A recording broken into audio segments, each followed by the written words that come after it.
Pagbasa sa Aklat ng Kawikaan, Kabanata 10, Talata 1 hanggang 32.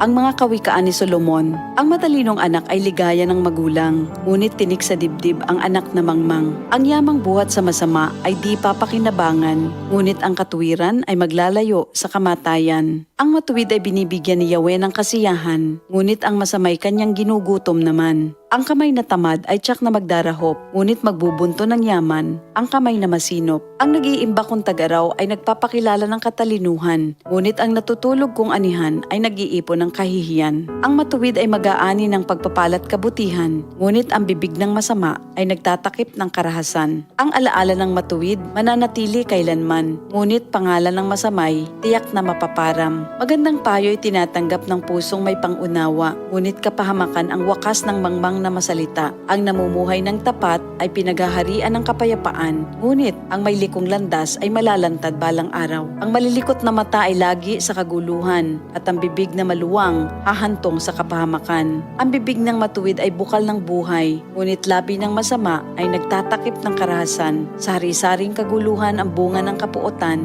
ngunit ang pag-ibig ay pumapawi sa lahat ng kasalanan. Sa labi ng may unawa matatagpuan ang karunungan, ngunit sa likod ng isang mangmang pamalo ang kailangan. Ang taong matalino ay nag-iimpok ng karunungan, ngunit ang salita ng mangmang ay nagdadala ng kapahamakan. Ang kayamanan ng mayamay matibay niyang tanggulan, ngunit ang kahirapan ng yagit ay kanyang kapahamakan. Ang kinikita ng matuwid ay nagbibigay buhay, ngunit ang sama-sama winawalda sa kasamaan. Ang nakikinig sa payo ay nasa daan ng buhay, ngunit ang ayaw sumunod ay tungo sa pagkaligaw. Ang nagtatanim ng puot ay puno ng kasinungalingan. Ang naninira sa kanyang kapwa ay isang taong mangmang. Ang taong masalita ay malapit sa pagkakasala, ngunit nagpipigil ng dila ay dunong ang pakilala. Ang dila ng matuwid ay tulad ng pilak na mahalaga, ngunit ang puso ng mangmang ay basura ang kagaya. Ang labi ng matuwid sa marami ay pakinabang, ngunit ang mangmang ay namamatay ng walang karunungan. Ang pagpapala ni Yahweh ay kayamanan na walang kasamang kabalisahan.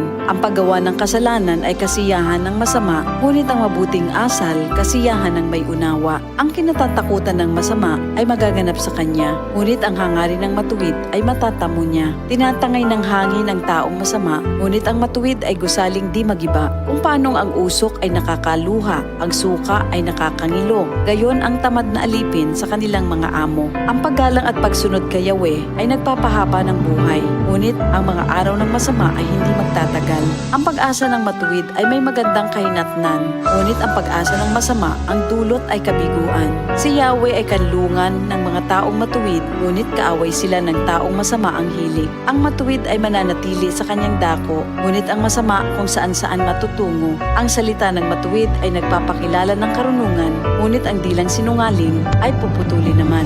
Ang salita ng matuwid ay palaging angkop, ngunit ang salita ng masama ay puro paninira. Ito ang salita ng Diyos.